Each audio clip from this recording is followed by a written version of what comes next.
All right, a quick follow-up from my previous video. So these are the panels off of the door of our 1957 Airstream Overlander, and they were coated with that vinyl coating that a lot of the older Airstreams were. I have seen it taken off and the aluminum was pristine, shiny.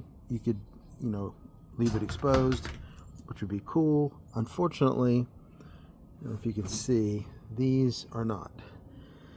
They're smooth and clean. I mean, the technique I used worked great.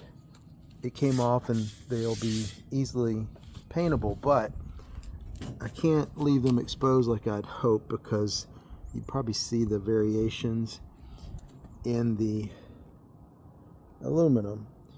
Now, I did buff it down with 3 different wheels trying to get it cleaned up, and it just wouldn't work. So there's some markings from that, but beyond that you can see that the aluminum has this it's not pitting, it's just almost like a stain from the vinyl. Could be the aluminum wasn't pristine before they put it on, or just over the years, that stuff being attached there. Anyway, this is the back, so that's what gives me pause. That is pretty darn, it's like a mirror, right? You can see what it looked like when they put it on.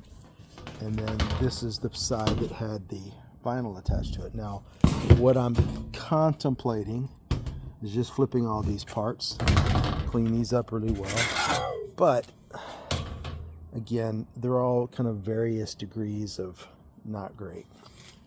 So I think we're just going to prime and paint them. But it was worth the exercise, because every panel in the Airstream has that vinyl coating. I think it's called Zolotone or something. And this would be an expensive, time-consuming process to strip all of it off, clean it up, etc., if it's not going to look the way we hope it would, and it's not. So, lesson learned. That's okay. We did it on a small scale. We won't have to do it on a large scale. The next test will be to see if we can sand down the vinyl to a sufficient smoothness that the paint looks, a satin. We don't even mind a flat. What we don't want is a bumpy painted vinyl look. If that's what happens in that test, we'll end up stripping it all off and priming and painting the aluminum, but I'd like to avoid that if I could. So anyway, that's the result of this test. Now I'm on to the interior door, the small screen door, I guess you call it.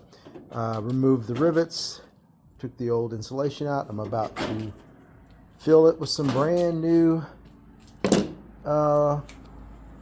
Havelock wool and then start rebuilding everything.